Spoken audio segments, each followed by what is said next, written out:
Bismillahirrahmanirrahim. Assalamualaikum warahmatullahi wabarakatuh. Alhamdulillahirabbil alamin. Wassalatu wassalamu ala asyrafil anbiya wal mursalin wa ala alihi wa sahbihi ajma'in, amma ba'du. Puji syukur senantiasa kita panjatkan kehadirat ilahi Rabbi Allah Subhanahu wa taala. Karena berkat limpahan rahmatnya kita masih diberikan nikmat keislaman, nikmat keimanan, nikmat kesehatan, sehingga kita masih tetap bisa menjalankan aktivitas keseharian kita. Salawat serta salam kita haturkan kepada junjungan kita Nabi besar Nabi Muhammad sallallahu alaihi wasallam. Semoga kelak dia bil akhir nanti kita akan mendapat syafaat dari beliau. Amin ya rabbal alamin. Oke teman-teman, seperti biasa saya akan melanjutkan tugas terkait dengan mata kuliah atau untuk memenuhi tugas mata kuliah filsafat ilmu oleh Bapak Firman Sidik, Magister Pendidikan Islam. Kali ini pembahasannya terkait tentang filsafat ilmu dan kebudayaan. Saya merujuk pada jurnal yang ditulis oleh Muslimah. Di sini emailnya muslimah@gmail.com, Fakultas Bahasa dan Budaya Universitas 17 Agustus 1945, Semarang, Jalan Sekitaran Dalam nomor 9, Semarang, yang berjudul Kajian Filsafat Ilmu dalam Kebudayaan. Nanti lebih jelasnya akan saya sampaikan. Nah, lanjut ke pembahasan.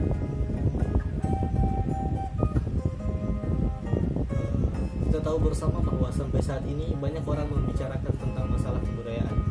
Hal ini karena urgensi dan pentingnya bidang kebudayaan dalam rangka pembinaan serta kelangsungan hidup bangsa. Dalam video kali ini akan dikemukakan masalah-masalah kebudayaan untuk menjadi bahan atau objek agar kebudayaan dilihat dalam konteks yang sewajarnya. Dalam pembahasan ini digunakan pendekatan filsafat ilmu yang meliputi pendekatan ontologis, epistemologis, dan aksiologis. Kebudayaan secara etimologis berasal dari bahasa Sanskerta budaya, bentuk jamak dari kata budi yang berarti akal atau budi, sehingga budaya dapat diartikan suatu cara hidup yang berkembang dan dimiliki bersama oleh sebuah kelompok orang dan diwariskan dari generasi ke generasi. Menurut Gunjo Roningrat, mendefinisikan kebudayaan sebagai keseluruhan sistem, gagasan, tindakan, dan hasil karya manusia dalam rangka kehidupan bermasyarakat yang dijadikan milik dari manusia dengan belajar.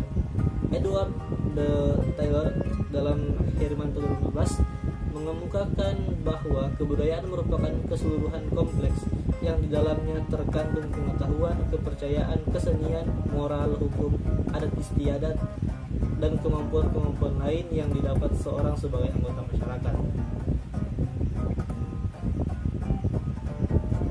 Lanjut, dari pengertian tersebut di atas dapat ditarik kesimpulan bahwa kebudayaan merupakan suatu sistem yang meliputi ide atau gagasan yang terdapat dalam pikiran manusia yang sering disebut sebagai wujud ideal.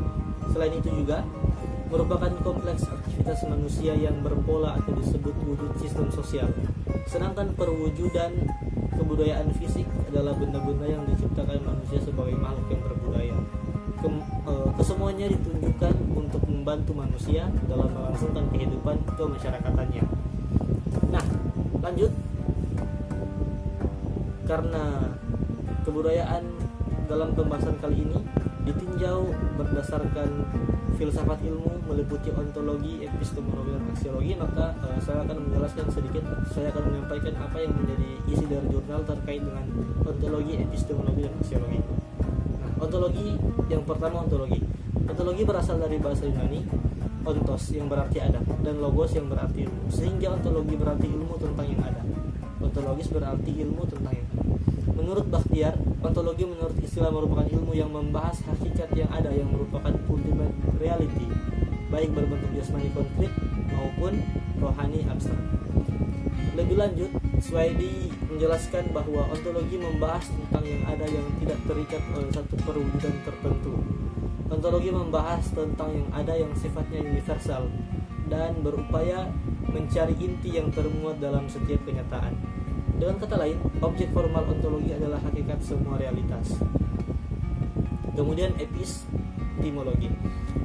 Epistemologi berasal dari bahasa Yunani, yaitu episteme yang berarti pengetahuan, dan logos yang berarti teori, sehingga epistemologi adalah teori pengetahuan. Epistemologi membahas apa itu ilmu, dari mana sumber ilmu, dan bagaimana proses terjadinya ilmu. Menurut Swayedi, epistemologi adalah cara bagaimana mendapatkan pengetahuan, sumber-sumber pengetahuan dan ruang lingkup pengetahuan sebagai bagian dari filsafat epistemologi meneliti asal-usul, asumsi dasar, sifat-sifat, dan bagaimana memperoleh pengetahuan, sehingga merupakan penentu penting untuk menentukan model filsafatnya. Terakhir, aksiologi berasal dari bahasa Yunani, yaitu dari kata aksion yang artinya nilai dan logos yang artinya ilmu. Secara singkat, definisi aksiologi adalah teori tentang nilai. Nah, kita masuk kepada kajian ontologis tentang kebudayaan. Berkaitan dengan kajian ontologis, yaitu tentang hakikat tentang realitas, maka kebudayaan harus ditinjau sebagai segala perkembangan dan kemajuan masyarakat. Di satu pihak, kebudayaan tidak hanya meliputi bidang sastra dan seni, melainkan juga hasil-hasil di bidang ekonomi, teknik, sosial, dan lain sebagainya. Namun, di pihak lain meliputi juga ide serta nilai yang terdapat dalam diri manusia, maupun ungkapannya dalam bentuk-bentuk kehidupan seperti tata lembaga, tata peraturan, serta benda dan peralatan yang dihasilkan oleh usaha manusia. Jadi, kajian ontologis dalam kebudayaan terletak pada hakikatnya, yaitu humanisasi atau humanisasi. Proses peningkatan hidup yang lebih baik dalam lingkungan masyarakat yang manusiawi, sehingga nilai-nilai manusiawi menjadi dasar dan ukuran bagi langkah-langkah pembangunan dan modernisasi. Dengan demikian, jelaslah bahwa untuk memahami hakikat kebudayaan yang tepat dan benar, sewajarnya kita mengetahui struktur. Mengenal kebudayaan berarti mengenal manusia. Oke, lanjut. Kajian epistemologis kebudayaan. Salah satu bahasan epistemologis adalah bagaimana proses terjadinya ilmu pengetahuan. Maka untuk memperoleh ilmu pengetahuan tersebut melalui metode ilmiah.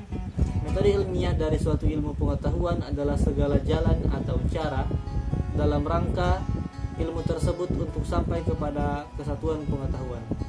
Kesatuan pengetahuan itu dapat dicapai dengan ilmu yang bersangkutan melalui 3 tingkatan, yaitu yang pertama pengumpulan fakta, kemudian yang kedua penentuan ciri-ciri umum dan sistem, dan yang ketiga verifikasi. Yang pertama pengumpulan fakta.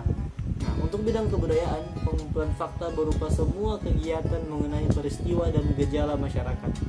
Dalam kenyataannya, pengumpulan data yang berupa fakta menggunakan beberapa metode yang terdiri dari metode observasi, kuesioner, dan dokumentasi.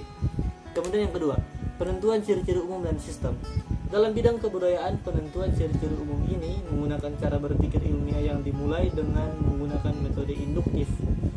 Dengan metode ini, peneliti berusaha untuk mengumpulkan fakta-fakta yang berupa gejala kehidupan masyarakat, yang selanjutnya ditentukan oleh faktor yang menjadi ciri umum dari gejala-gejala kehidupan masyarakat tersebut. Yang ketiga, verifikasi. Metode verifikasi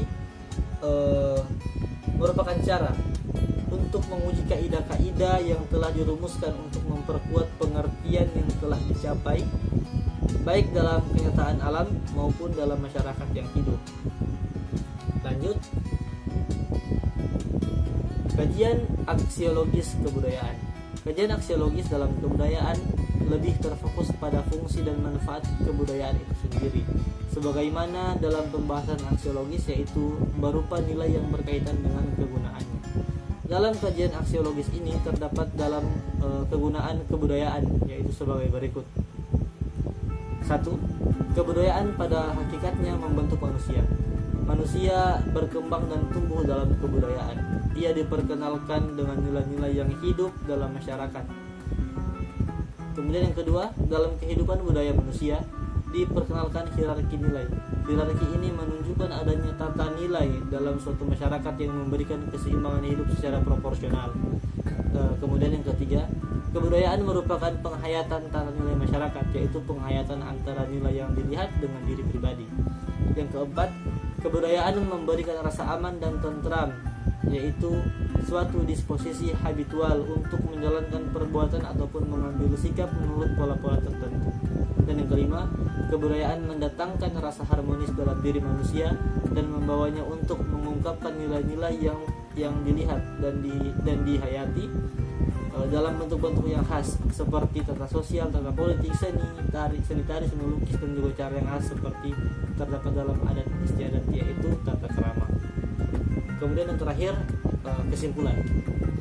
Berdasarkan uraian di atas, dapat disimpulkan bahwa pertama, kebudayaan merupakan suatu sistem yang meliputi ide atau gagasan, aktivitas dan hasil aktivitas manusia yang selalu melekat pada manusia sebagai masyarakat. Kemudian yang kedua, kajian ontologis kebudayaan terdapat dalam hakikat kebudayaan, yaitu humanisasi atau humanisasi, yaitu proses peningkatan hidup yang lebih baik dalam lingkungan masyarakat yang manusiawi.